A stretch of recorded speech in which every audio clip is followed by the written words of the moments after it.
Over the past couple of decades, there have been many changes made towards the horror game formula, with many of them being pretty good, and some leaving you with a foul taste in your mouth. But today we aren't talking about a game that is good or bad. Instead, we are taking a deep dive into a horror game that has drastically changed how we view horror games as we see today. A game that has revolutionized what a game can truly do to terrify you. This game isn't good, it's a masterpiece. And this masterpiece is called Amnesia: The Dark Descent. Now, from this name alone, most of you have probably seen it or at least heard of it before.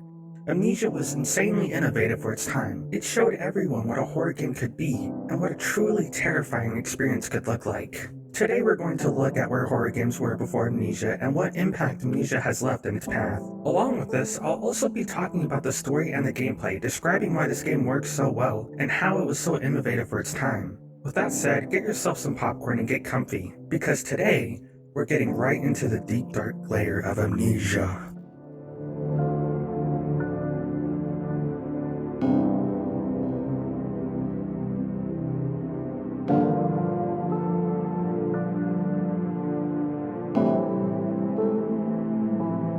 So, in order for us to really understand how Amnesia has innovated the horror formula, we first have to look back at what the norm was for horror games back then. In the early 2000s, there were a decent amount of well-made horror games ranging from AA to AAA games, with one of the very first games being Silent Hill 2, developed by Konami in 2001. In this game, you play as James, who has been invited by his deceased wife to return to a town called Silent Hill. When he arrives, he finds that the town is covered in fog and disturbing creatures. This atmosphere of this mysterious town covered in mist creates a lot of uneasiness in the player, enhancing the jump scares in the game. Along with this, you had creepy enemies that could attack you at any moment, and the combat in the game was deliberately clunky to make the player feel helpless. This helpless feeling was also replicated in Fatal Frame 2, made by Tecmo in 2003. This game takes place in a creepy abandoned village where two sisters become trapped and must unravel the mysteries of the village's past to escape. The setting of this game creates a lot of tension, and the use of the camera was very unnerving. The only way you could defend yourself was through the camera. You had to get close and personal with the ghosts and capture them in order to survive. Along with this, when using the camera, it restricted your view and created a feeling of being claustrophobic. Overall, Fatal Frame 2 was heavily focused on atmosphere and the use of the camera to capture ghosts. Fast forwarding a little to 2005, Capcom created a game called Resident Evil 4. In this game, you played as Leon, a government agent who was sent to a rural village to rescue the president's daughter from a crazy cult. The game had pretty advanced third-person combat for the time and enhanced the gameplay, making the combat more intense. The use of atmosphere and the horrifying cult members you came across enhanced that feeling of dread. Overall, this game had a good balance between intense moments of combat and downtime to regain that tension between the player. So, based off what we've already looked at here, you'll realize horror games in the early 2000s were heavily focused on the use of intense action sequences and their creepy use of atmosphere. It's a good formula to keep the player in a vicious cycle of releasing tension during the action scenes and gaining it all back during the down parts of the game. Another thing you'll also notice is that the majority of horror games had some form of combat. You always had some way to defend yourself from enemies. Fear, developed by Monolith Productions, released in 2005, was a first-person shooter where you played as a special team called Fear, fighting off some kind of paranormal entity. And lastly, Dead Space, developed in 2008 by EA Redwood Shores, now known as Visceral Games, was a third-person shooter where you play as Isaac, who must defend himself from horrifying humanoid monsters to escape the ship. So as you can see, the formula for horror games in the early 2000s was balanced combat that gave the player just enough to defend themselves, and the use of well-crafted atmosphere through the storytelling, sound, lighting, and environments. This formula was proven to work and was seen as what to expect from horror games back then. That was until Amnesia showed up.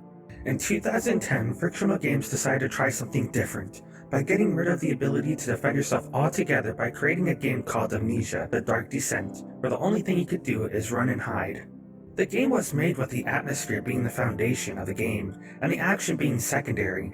This horror formula was super new for the time and was never done to this level before. But as we all know, sometimes new innovations don't always mean they're good. Sometimes the concept just isn't fleshed out enough. So that begs the question, how did Amnesia grasp this new understanding of what horror games can be, and why does it work so damn well? Well, in order to understand this, we first have to look at the story and the gameplay. So I decided to take some time to play through the game while taking notes as to why this game works so well and why it was so innovative for its time. With that said, before I get into this game story and gameplay, I highly advise playing this game for yourself before watching the rest of this video. It's a huge staple when it comes to horror games, and something every horror game fan should experience at least once. So please, if you haven't played this game, definitely give it a try because I'll be going over many spoilers. With that said, let's get right into it. Don't forget, some things mustn't be forgotten. So the game starts you off in a cutscene of the perspective of Daniel. He seems to be in a daze, walking through some kind of medieval castle. As he continues walking, he talks to himself, seeming to try and not forget who he is and what he was doing. Daniel ends up crashing on the floor and blacking out. This is when the game starts with you waking up in some part of the castle. Getting up, you notice a liquor trail, so you decide to follow it. As you're walking through the castle, following the trail, you hear tons of different sounds ranging from footsteps, screaming, creaking in the castle, and sometimes a loud roaring noise from afar. All these sounds do an amazing job at setting the mood of this castle, giving you a feeling of dread and anguish. As you continue, the game quickly shows you that you can pick up items and freely rotate them, as well as opening closets and doors. This mechanic of the game has a huge impact on how you play because you use it for puzzles and use it to hide from monsters. It's also used in clever ways to enhance the scary parts of the game. As you continue on, a door opens in front of you. Going into the room, there are a couple of older paintings on the stone walls. As you explore the room a little, a huge gust of wind extinguishes the candles in the room, which was the only source of light you had. This is when the game introduces you to your sanity meter. In your inventory, you have the picture of your brain that indicates how your sanity is doing. Your sanity can be decreased by looking at enemies or staying in dark areas for too long, making your vision hazy and blurry. And if your sanity continues to decrease, reaching 0, you end up blacking out in the game. This game mechanic was such a smart idea because it forces the player to act appropriately as if this was real. It also adds an extra layer to the gameplay and prevents you from looking at the monster too much, keeping the vagueness of the enemies intact, allowing your imagination to take over. Going back to the game, use the tinderboxes you've been finding to light the candles again to save your sanity and continue forward. You end up coming across a door that leads to the old archives.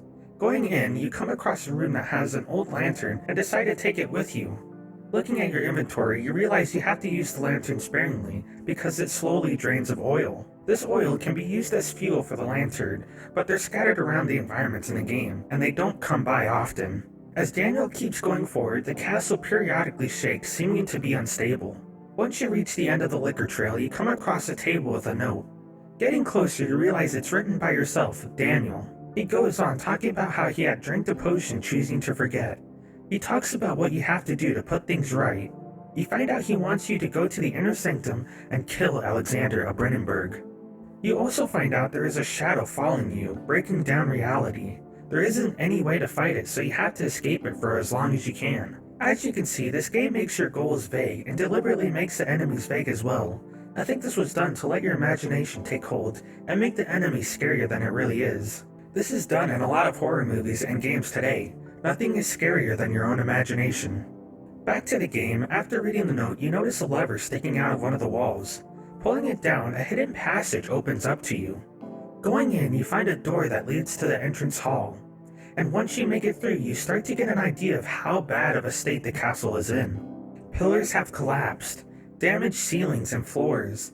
It's as if the castle is falling in on itself. Going towards the middle stairway, you get a flashback and recall a memory of Daniel talking to the Baron, who is Alexander. It seems they have to go down below the castle of Brennenburg in order to do their business. The flashback ends and you decide to see what's behind this door in the stairway. Going into the room, you encounter some weird red tissue blocking your way. Later in the game, from notes, you find out it's part of the shadow. You have to dissolve it somehow in order to get to the refinery, so you go exploring looking for a way to get rid of this mysterious tissue. As you explore, you come across two doors on the left side of the entrance hall. One leads to the laboratory and the other leads to the wine cellar. Going into the laboratory first, you come across a room filled with potions and bottles. In the middle of this room, you notice some creature is in the water. As you look around some more, you come across two notes, both of them giving you clues as to what ingredients you need to make a highly acidic substance and where to find them. You figure out all the ingredients are located in the wine cellar, so you head to the entrance. But when you try to enter, you find out it's locked and have to find a key. You decide to look around some more and find a door that leads to the archives. Going in, you come across notes from Daniel talking about an expedition he went on in Africa looking for a tomb. Finding the tomb, he went in and had his team help him get past the blocked pathway. When he got through, his only exit got blocked, sealing him in the room. Exploring a little bit more, you gain a flashback and find out Daniel came across a mysterious glowing blue orb in this room. When he grasped it in his hands, he gained alien memories from some kind of other world. After this, the Arabs pulled him to safety outside the tomb, with Daniel now having the broken pieces of the orb. As you continue looking around the archives, you get another flashback of Daniel and Alexander, but this time they're talking about making the castle more structurally sound because of the shadow that is following Daniel. The shadow could cause the whole castle to collapse, so Alexander made plans to have his servants reinforce weak structures. After the flashback, you end up finding another secret passage and find the key to the wine cellar. After picking up the key, you hear a loud bang from someone, or something. As you make your way back, you catch a glimpse of a horrifying creature. Carefully, you head in the same direction and make it back to the entrance hallway. When entering, the shadows appear in front of you, hurting you as you step over it. You continue to make your way to the wine cellar and enter through the door. When in the wine cellar, you hear all kinds of noises. You hear cries of children, steps from afar, and noises of the castle. It's as if there's a presence in this room. You continue looking around for the ingredients and get startled by a loud gurgling roar. You look over your shoulder and realize something dangerous is close. You hide till it passes and continue forward, more worried than before. As you explore a little more, you come across a room covered in blood. You find out through a flashback and a note that Alexander poisoned a bunch of his servants with some substance and locked them in the cell. Something horrific happened to the men based on the note, William's last words. He talks about how his men are screaming, their skins have been pierced by their own tangled bones. This note could be tied to the creatures that we have been coming across in the wine cellar. I love that this doesn't give the player a clear answer on whether this note is correlated to the monster you come across. It continues to be vague, and it actually makes the monster scarier because now you have an assumption that it used to be human, and now it's something mangled and horrific. Back to the game, once you found all the ingredients, you head back to the laboratory and create the acidic substance. Once created, you head back to the hall entrance and notice the shadow has spread it even farther. You quickly enter back down the stairway and pour the acid on the tissue blocking the path. After it dissolves, you enter the door to the refinery.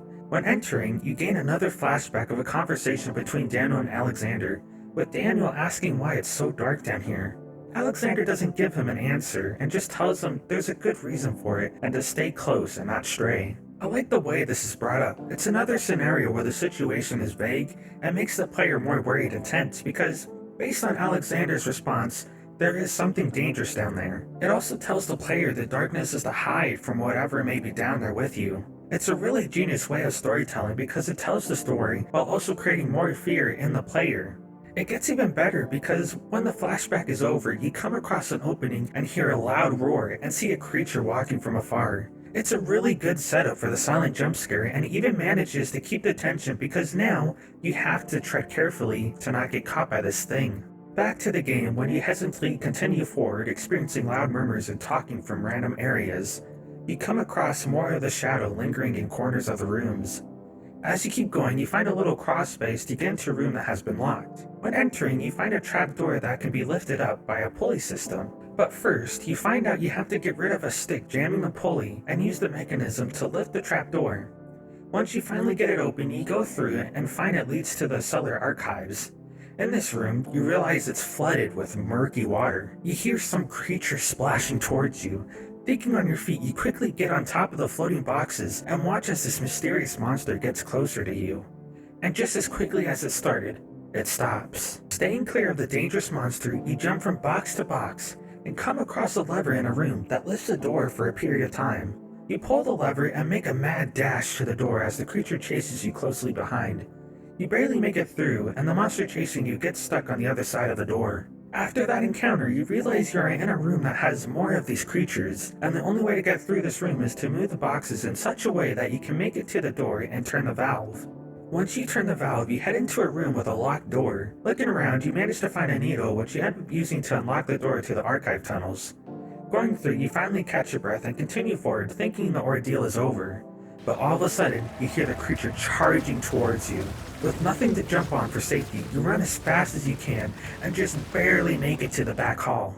Now, this was such an amazing chase sequence. It has everything that makes Amnesia so terrifying. The build-up was so smartly done.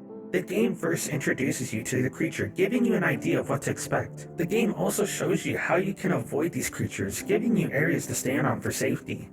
Once you get comfortable with this new game mechanic, it then takes the only thing that makes you feel safe, the boxes, and forces you to run in the murky water without any knowledge of what's ahead.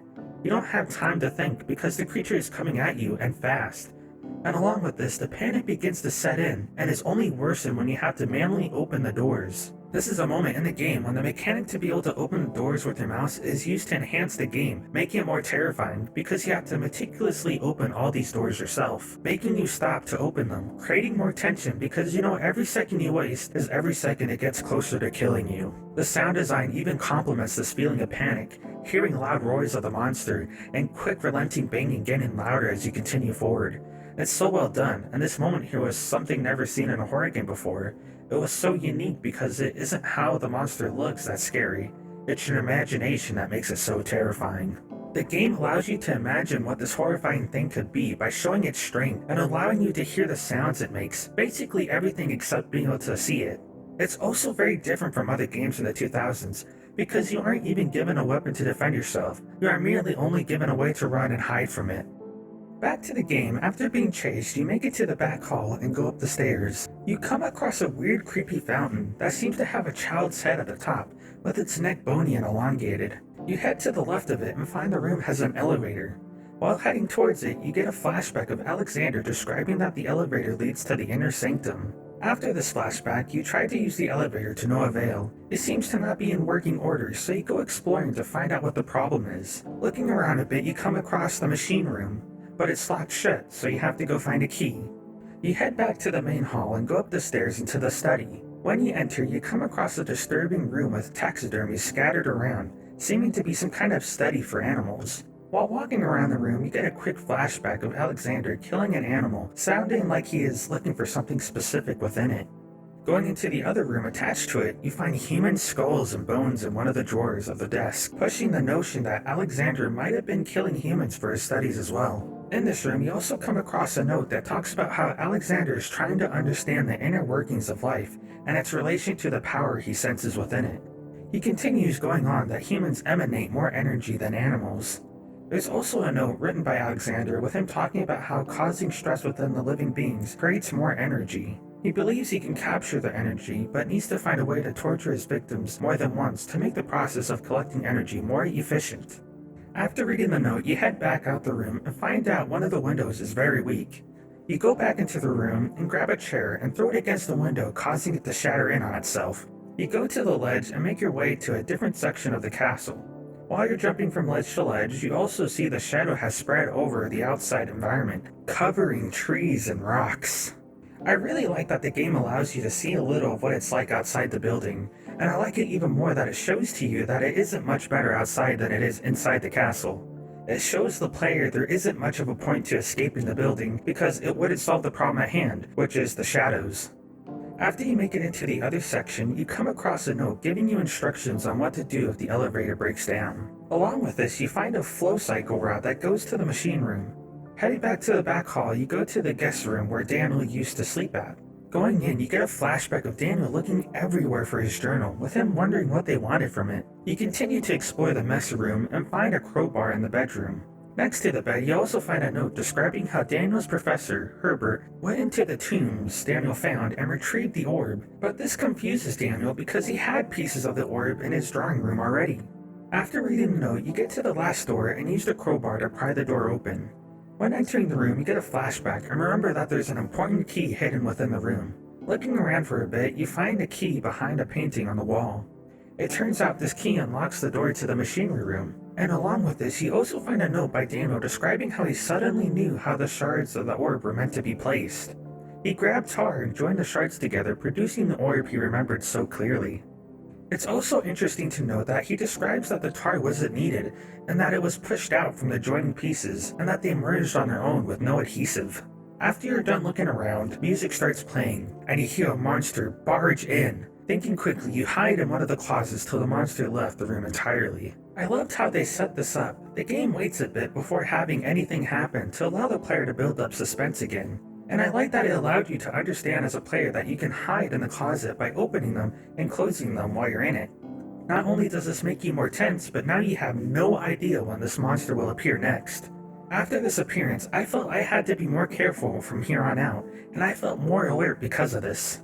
Back to the game, after the monster left, you exit the guest room and head to the right of the back hall, going into the storage. When you get into the storage room, Daniel describes that the darkness feels strange and unnatural. Heading towards the machine parts, you get a flashback of a girl pleading to let her go, insinuating that Daniel was going to kill her in the storage room. After this, it's also interesting to take note that you can hear the same girl crying while you're in the storage room, as if her presence is still there. It's really creepy, and the first couple of times you feel like you might be in danger, because you aren't really told if this crying girl is dangerous or not. Continuing on, you find that the path is blocked by rubble, and you need to find a way through it. Going to a different part of the storage, you find a note describing that there are liquids in barrels that you can use to make an explosive mixture. After you find this out, you head over to a small area within the storage and find a drill. When grabbing it, you hear the monster again. Hiding, you wait for the right time to sneak past it. Heading back to the barrels, you look for the last parts of the hand drill and find it behind a bunch of boxes. Going into your inventory, you put all the pieces together and use it on the barrels to drain each liquid into the container you have to create the explosive mixture. You go back to the blocked pathway and blow it up, creating a pathway for you to continue on forward. While doing so, you experience another flashback of the girl again, asking Daniel why you're doing this. Towards the end of the flashback, Daniel finally kills her, most likely through stabbing her to death. Once the flashback ends, you come across a closet and find the rest of the flow rods for the machine room. After picking them up, the horrifying monster comes back, forcing you to hide behind an old crate. You wait in anticipation, hoping to not be seen by this thing. Thankfully, it walks away. You follow behind it, for it's the only way out of the storage room. After making it back to where the rubble was, this is when I first got spotted by the hideous monster. And when I say it's terrifying, it was absolutely horrific.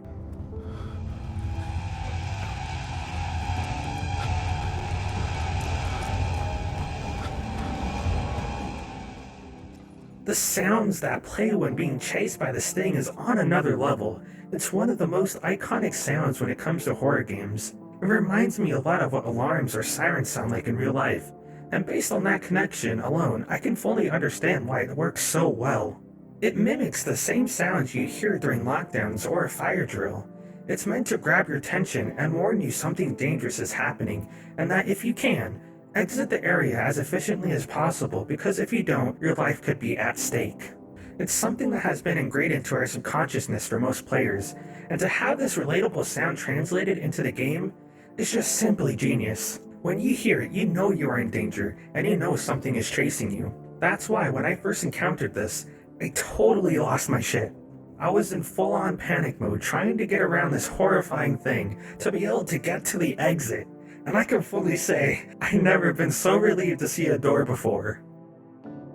Anyways, after you exit the storage area, you head back to the machinery room and use the key you got from the guest room to unlock the door. When entering through the door, you'll find that there are pipes scattered everywhere around the rooms. Going into the first room, you find a note written by Daniel describing how he thinks that he might be the cause for William Smith's death, a man Daniel had asked for his expertise on the orb he found. In this room, there are also levers, and by solving it, it releases the water pressure, causing the pipes to start making noises.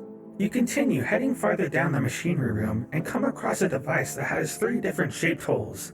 You end up putting all the flow rods you found while exploring into the holes, allowing the steam to continue down the pipes. You also come across another letter by Daniel in which he describes how Alexander sent him a letter telling him he knows about the orb and that he can protect him by coming to the Brennenburg Castle.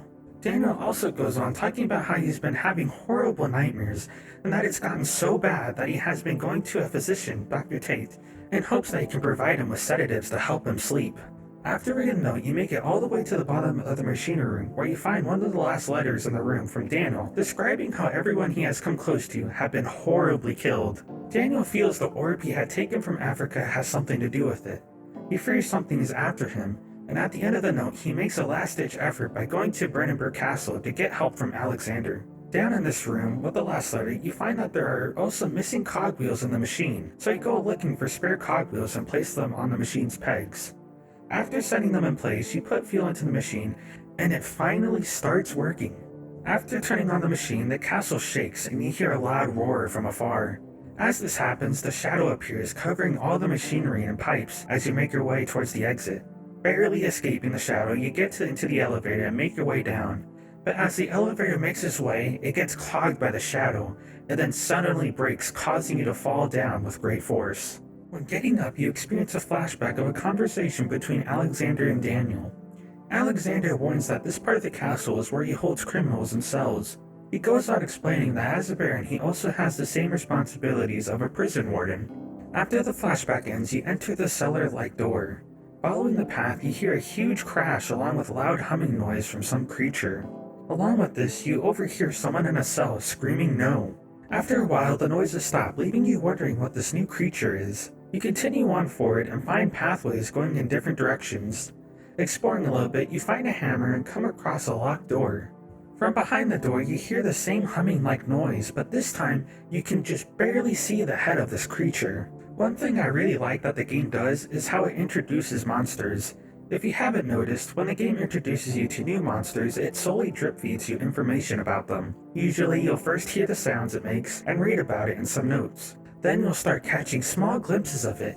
And after this, the game finally lets you have the ability to be chased down by these monsters. It's really effective because it raises up the tension in the player, leaving you to wonder what this creature is, and when the final reveal happens, it's all the more terrifying because of the experiences leading up to it. It wouldn't be so effective if the game just quickly had the monster start chasing you. Instead, the game teases you with the notion that there will be something new and horrifying coming after you soon. You just don't know when, or how it's going to come after you. Back to the game, you continue to explore more and go into a cellar and find a huge nail. After finding the nail, you get a flashback of Daniel interrogating a prisoner, who is a mom, asking where her daughter has escaped to. After this flashback, you continue on, and you come across a weak door lock and use the hammer and nail to break through. In the cellar, you find oil to fuel up your lantern again, and now that you have fuel in your lantern, you continue forward, but the monster you seen earlier in the game appears close behind you.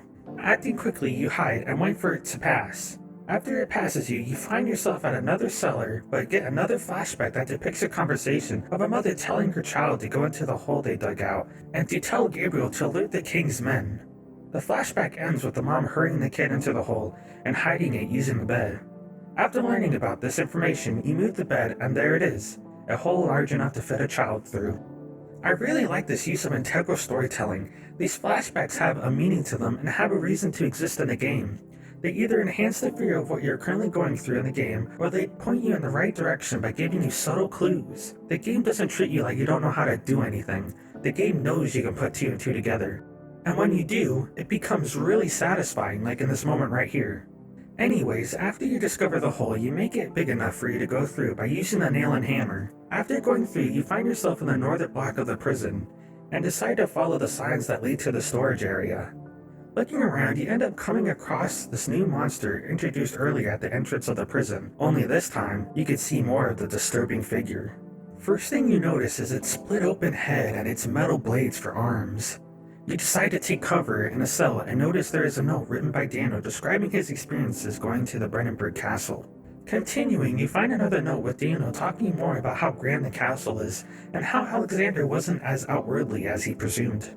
Going back out the way you came in, you hear the monster again and hide, and decide to be more careful while exploring the prison cells from here on out. Exploring some more, you come across a storage room and manage to grab a glass jar for later use. You then decide to sneak past the monster and head towards the kitchen area where you find a note by Daniel talking about what Daniel learns from Alexander about the orb. Apparently, the orb casts a long and dark shadow. It's not only powerful but super dangerous. By just simply touching it, you invoke the power from within it. But if you are too weak to control it, it will slowly devour you. Thankfully, the shadow isn't fast and is quite slow, lagging behind the wielder, killing anyone or anything in its path to reclaim the orb. Alexander tells Daniel he can protect him, which leads Daniel to ask him how. Alexander eerily replies with, "Things can be done, but at a price." I think it's also important to mention that this is why all the people Daniel went to see about the orb died a couple days after. It's because the shadow is following his trail and killing anyone in its path. After you read the note, you come across a barrel of acid. You end up using the jar to safely carry the acidic liquids with you. But as you do so, you hear the monster trying to break into the kitchen area. You hide and hear it break through the door and walk inside. After it wanders a little, it exits the way it came, leaving you petrified. Reluctantly, you exit and use the acid to weaken the lock on the old door. After putting the acid over the lock, you use the hammer and nail to finally break it open. And after opening the door, the monster appears from behind you and starts chasing you down. You make a mad dash and enter the entrance of the cistern, just barely making it. After entering, you get a flashback with Alexander describing how he uses the drain sewer as a way of transport. Looking around, you find yourself in a huge sewer area with the stairway down being blocked by water, forcing you to figure out how to drain the water from the stairway. You come across a ladder, but it's blocked by pipe. Next to it, there is also a lever, but it needs oil. Not too far, you find a pipe that is leaking oil, and you decide to use the glass jar to collect it and pour it over the lever. After doing so, you pull the lever, causing the ladder to bend the pipe underneath it. You manage to break the pipe off, allowing the ladder to fully extend. Going up, you find a door that leads to the control room. In this room, you must solve a series of puzzles where you must match the left side to its similar counterparts on the right side of the rooms. During this part of the game, I came to appreciate the difficulty of the puzzles. They aren't too hard, but they also aren't too easy. It's a good balance, and I think it helps to prevent the player from staying in one area for too long, which can drastically decrease how scared a player is in part of a game. After you complete the series of puzzles, you manage to get the control room up and running, giving you the ability to control the bridges that give access to different rooms. You make your way back out and use the lever on the right to bring down a passage to the cistern. Entering the cistern, you find that the floor is covered in water, with pathways elevated leading to valves which control the water drainage. Making your way to the first valve, you witness a splash in the water. The same splash you experienced earlier in the game from that horrifying water monster. I love that the game teases this to the player. It makes you dread getting into the water to get to the next valve. It plays with your head, making you think that you're going to be chased by these creatures again, but in reality, nothing actually happens in the cistern. It goes to show how impactful having suspense in a horror game is, because without it, during these parts of the game, it would feel boring and dragged out because nothing's happening. But since the game reminds you of what happened in the water last time, it causes you to wonder if the water is truly safe in this room. It's so good, and it shows fictional games really knew what they were doing and what they wanted their player to feel during each part of their game. Going back to the game, you find a note on the valve describing how Alexander puts a lot of faith in what Daniel sees as magic. It also talks about how Alexander woke Daniel up to head downstairs to the old dungeon to attempt his rituals. You head over to the second valve and turn it off, and just like the first valve, there is a note by Daniel describing Alexander succeeded in channeling the orb's power onto themselves. He goes on saying the room flared with blue fiery lights, and that he had the same feeling when he discovered the tomb in Algeria. But unfortunately, the blue light was stained by strains of red, and the walls burst with pulsating tissue. Before it got worse, Alexander had to cover the orb in some cloth.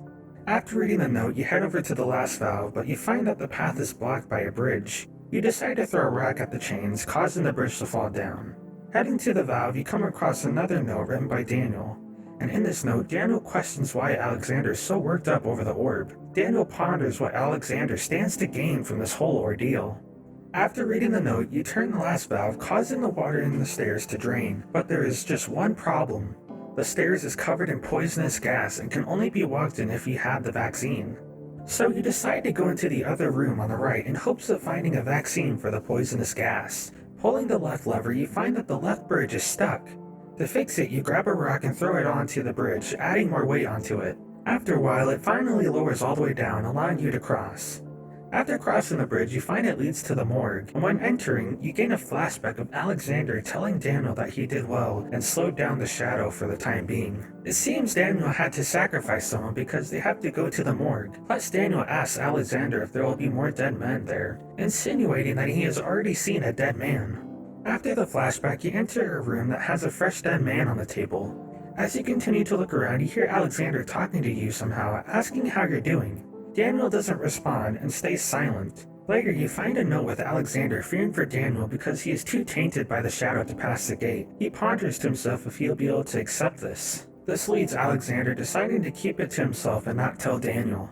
As you continue exploring, you find a copper tube that can be combined with a needle you still have to create a syringe. You decide to use the hand drill to create an opening into the still fresh dead body and insert the syringe you made into it to collect the blood.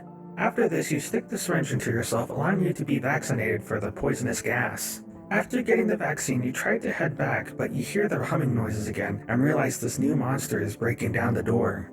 Quickly, you hide and wait for an opening to sneak behind it. You manage to barely escape and head downstairs and enter the sewer. Now, something I really like is that throughout the whole game, you're constantly descending below the castle. It might not be something you'd inherently notice while playing, but subconsciously you sense how far down you are. I like this design choice for the level designs because it makes you feel farther from reality as you keep descending. The normalities of life feel so far out of reach. And at this point in the game, the only way you can really go is down due to the nature of this game. It brings you this feeling of isolation from the whole world. Back to the game, when entering the sewer, you find yourself in the water again, with some kind of water wheel contraption up ahead. Walking towards it, you hear the humming noise again, and see this new monster walking past the water contraption. Being more alert, you slowly continue forward. When you get closer to the water wheel, you get a flashback of a man pleading to not take him somewhere, explaining that no one ever returns from there.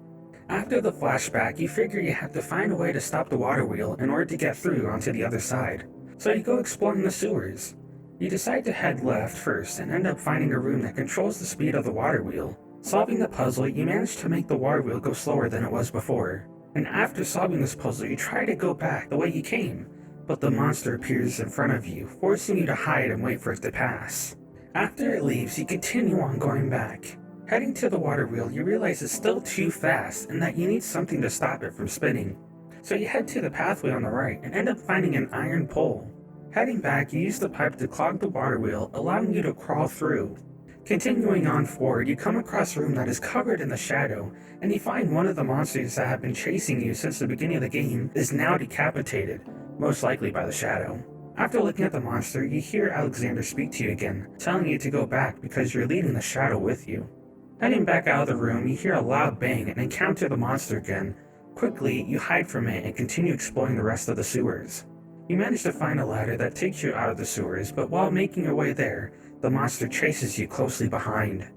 Running as fast as you can, you just barely make it to the ladder, preventing you from getting shredded by the horrid thing. When you finally make it out the ladder, you realize you came out of an old well. Looking around, there are 4 doors to explore, with one leading to a room with some kind of contraption with 2 levers, and the other door leading to a staircase heading down. The rest of the doors are locked. In the room with the contraption, you find a note written by Daniel with him talking about the ritual he had to perform. Apparently, he had to kill a man in order to give him more time to fend off the shadow. In this note, Daniel seems to be pretty traumatized by this ordeal. Also, playing with the lever, you realize they aren't working and figure the machine needs to be fixed somehow. You decide to go exploring down the staircase and enter another flashback of Alexander doing something to some man named Agrippa. Entering the room on your right, you come across a man that is in terrible condition. He tells you to pull the switch on the contraption next to you, and doing so it seems to allow him to freely talk to you with ease through this contraption. You find out through talking to him that his name is Agrippa, and find out you need an orb in order to get to the inner sanctum where Alexander is. Agrippa tells you that you can find 6 shards in total at the transept and the choir, but before you head off, he asks you a favor. He wants you to create a potion that will allow him to be freed. You agree and continue exploring and find a trapdoor to the machine that is broken. You manage to fix the cogwheel in place, making the levers usable. Heading back up to the room, you pull down each lever, causing Alexander to talk to you again, saying he can't let you proceed any farther. Ignoring him, you continue on and find that the levers open the gates to the choir and the transept. You decide to head to the transept first and come across a huge room with metal cages hanging from the ceiling. You find that there are 3 rooms with all of them leading to some kind of torture chamber. You end up finding 3 shards from exploring each of these chambers. Through flashbacks and notes, you find out Alexander and Daniel tortured prisoners to collect their energy. And after that, they would give the prisoners an amnesia drink that would cause them to forget everything that happened during the torture. That way, they could reuse the prisoners again to torture them to continue the process of gaining more energy. I really love how dark and grim it feels walking around the transept. You can just feel all the pain and anguish resonating from these rooms. The atmosphere is well done and accomplished by the amazing voice acting, good sound design, and the well-crafted environment. You can really feel the pain and suffering in these rooms. After you find the shards, you head up the long spiral staircase that leads to Alexander's office. In this room, you find string and a note made by Alexander going into horrific detail on how to get the most amount of fear and torture from these individuals to collect Vitae, the energy Alexander needs. In one of the drawers, you find a scroll made by Alexander talking about how there is no way to redeem himself to the people in this world. He continues saying that he had to because it was the only way to remove himself from this land and return home. I really love this whole story plot of Alexander being some kind of being from another world, and the only way to get back is through doing horrible acts upon the living on this planet he's stuck on. Personally, I think this is one of the most important notes you come across in the game because it explains a lot of why he wanted Daniel to come. He needed the orb to use its power to open a gate home, but in order for him to do so, he had to gain more energy, which you find out is through inflicting pain and suffering among human beings. It's an amazing story that fits the whole mood of this game, which is anguish, despair, and pain. Back to the game, after you collect all the shards from the transept, you head over to the choir. On your way to the choir, you find a room that has another scroll made by Alexander, describing how he has been on this planet for many years, going on explaining that he doesn't age by time, but by anguish. In this room, you also find a note that depicts how to make the potion for Agrippa. You continue on to the choir entrance and come across a note in the room, where you find out Daniel had done the ritual and killed the man. You also realize he seems to be losing it when he continues shouting out, Take the man, cut the lines, cut the flesh, watch the blood spill, let it come. It's very unnerving to see Daniel in this way because for the majority of the game, he comes off as a very formal, polite, closed-in person. And to just see him this way is just very off-putting, and I really like that. It also does a good job of showing just how far Daniel has gone when it comes to his sanity. After reading the note, you get a quick flashback of Daniel telling Alexander there isn't much time and that he'll do whatever it takes. With the flashback ending, you continue on into the choir, heading into the main hall. In the main hall, you find it covered in red mist and start hearing Alexander speaking to you again. Alexander goes on explaining that none of this would have happened if he just accepted his fate to the orb when he first discovered it, and that revenge isn't the answer. You carry on ignoring Alexander and come across 3 more rooms used for torture. In these rooms, you find the last 3 shards to make the orb. While going into these rooms, you also have to dodge the monsters scouting the area. After you gather the shards, you tell Agrippa about the note you found for the potion he needs. He tells you to create the potion so he can cut off his head and take it to the gate Alexander is opening, which is a door to another world. After this, you could then take your revenge on Alexander. You head off towards the inner sanctum, but you suddenly get attacked by a ton of monsters, causing you to black out. You wake up finding yourself in a cell. Alexander then speaks to you about how you took the amnesia drink, which explains why you aren't acting your normal self. He decides to keep you in the cell till his work is done. Now during this part of the game, there is a secret bad ending. If you aren't able to escape the cell in time, you get consumed by the shadow, killing you, causing the game to end. But if you make it out, the game continues on. You escape by breaking the top bar of the cell and jumping through the opening. After getting out, you have to find a key to open the door to escape the prison room. You end up finding the key in some old pipe and use the bucket of water to flush out the key. Once you pick it up, you hear a loud thud and realize the shadow is following you, trying to kill you. This forces you to run as fast as you can, just barely making it out alive. This chase sequence has a lot of similarities to when you were being hunted by the water monster at the beginning of the game. One thing that makes this chase nerve-wracking was while running away from the shadow, you come across a door that is blocked by wood and boulders. You end up having to pull them out of the way, which takes some time. But while you're doing this, you can hear the shadow getting closer, causing you to panic because you know if you don't unblock the door in time, you're dead. It's another great example of how this game uses its mechanics to enhance the chase sequences and really heighten the panic within the player. Once you make it through the door, you find yourself back at the top of the staircase where the levers were. In this room, you come across a note which takes you back in time with Daniel and Alexander kidnapping people from their homes. During this kidnapping, Daniel was the only one who went in and took the children. The reason they did all this was to have enough prisoners for the ritual. After the flashback, you head back downstairs, but realize the shadow is now covering everything, catching up to you. You continue on and find that the laboratory room is now open. Using the ingredients you got from exploring, you make the potion using the machines in the laboratory. After making it, you go back to Agrippa and feed him the potion and cut off his head. Once you pick up Agrippa's head, you make your way to the inner sanctum, but find out you need to put the orb together and place it on an altar. You also find out that you need to somehow get rid of the electrical barrier. Looking around some more, you find a room that has tar which can be used to put the shards together into an orb. Along with this, you also find a note of Daniel having an existential crisis, realizing he became a murderer, killing innocent people to save his own life. This is probably why Daniel drank the amnesia potion. He couldn't deal with what he had done, and didn't have the strength to fix his own problem. So he decided to use the amnesia drink to wipe the pain away, and have his future self go and finish what he couldn't. After reading the note, you find a machine that is running the electrical barrier. To stop it, you clog the machine using a rock, causing it to break. Now that the barrier is gone, you head back and glue the pieces of the orb to the altar, and make a mad dash to the inner sanctum because you hear a monster chasing closely behind you. Finally, making it through, you come across a stairway which leads you to a lever that opens doors to 2 rooms, where you must give some of your blood in order to open the final door to the inner sanctum. While doing this, you come across a note written by Daniel describing how he has been manipulated by Alexander, and has found out that he plans to leave Daniel to fend the shadows for himself. Daniel goes on that he will kill Alexander because he made him a murderer. After unlocking the door, you find Alexander seeming to begin the opening of the gate to the other world.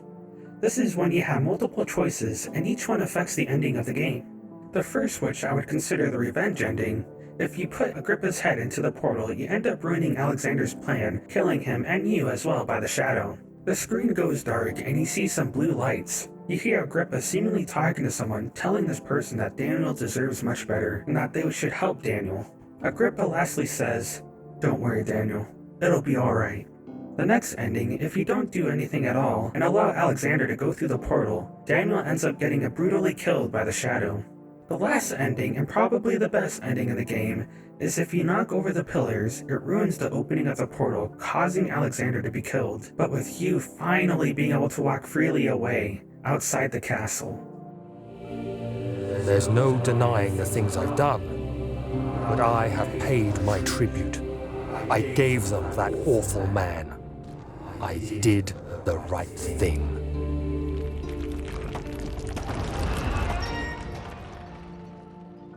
As you can see, this game is truly a masterpiece in the storytelling and atmosphere. There are so many great things about this horrifying game. It has game mechanics that complement the gameplay and heighten the fear in the player. The story is cleverly used to not only further drive fear within you, but also becomes beneficial to completing the game. The sound design and voice acting is grim and dark, and helps sets the mood throughout the whole game. The monsters are cleverly used at the right moments to build up tension and are well designed, with each monster having different features and characteristics. There are just so many small details in this game that makes it feel so complete. Like, I love how the castle feels alive with corridors twisting and bending, and the use of creaking and roaring sounds coming from the castle structure. I also love that the people you hear talking, screaming, or crying while you're playing the game represents the awful memories Daniel has seeping into his consciousness. It's just so clever. The reason this game works so well and became one of the most innovative horror games out there is because fictional games knew this formula would work. They didn't test the waters, they fully dived into this new horror concept and sticked with it through the whole development. It's because of this, the game feels well made and thought out with this innovation in mind. Sometimes, when games try to do something different, they don't go all the way, in fear of players disliking it. So most game companies end up playing it safe and test the waters instead, but not fictional games. You can tell they put their all into this idea, and in the end, it led to success. A new era of horror games. This brings us to the aftermath of Amnesia's release. After its release, some YouTubers decided to make a Let's Play series over the game. You may know some of these YouTubers for how huge and successful they are today. Alright, ladies and gentlemen, my name is Papa, and I can't believe I'm doing this. Alright, hello everybody. This is Markiplier here, with my brand new Let's Play of Amnesia: The Dark Descent. Markiplier made his first series of videos over Amnesia and garnered a lot of attention, causing him to gain more subs and views over his channel. Same for PewDiePie, who made a series of videos as well over the game and gaining the same amount of recognition. This explosion in people's interest to watch people do Let's Plays blew up and gave Amnesia more exposure to other people that would be interested in the game. Amnesia started inspiring people, and because of this, horror games started moving towards Amnesia's horror formula for how successful it was. Soon enough, Games like Outlast, Alien Isolation, Slender the Eight Pages, and many more started appearing, being inspired by the game that started it all, Amnesia. Today, most horror games follow the footsteps of Amnesia's innovation and utilize the same elements of what made it so good. It's truly amazing seeing just how huge of an impact Amnesia has had in the horror fanbase, to the amount of people it has inspired, all the way to showing developers a new way to create horror games. Along with this, it's really cool knowing Amnesia was part of why Let's Play started to gain in popularity, and was a game that started many YouTubers' careers back in the day. Overall, this game holds a special place in my heart for when it comes to horror in general. It has left a huge mark on what horror games are today, and still continues to inspire more people every day. With that said, if you enjoyed this video, give it a like and subscribe so you don't miss out on future videos like this one.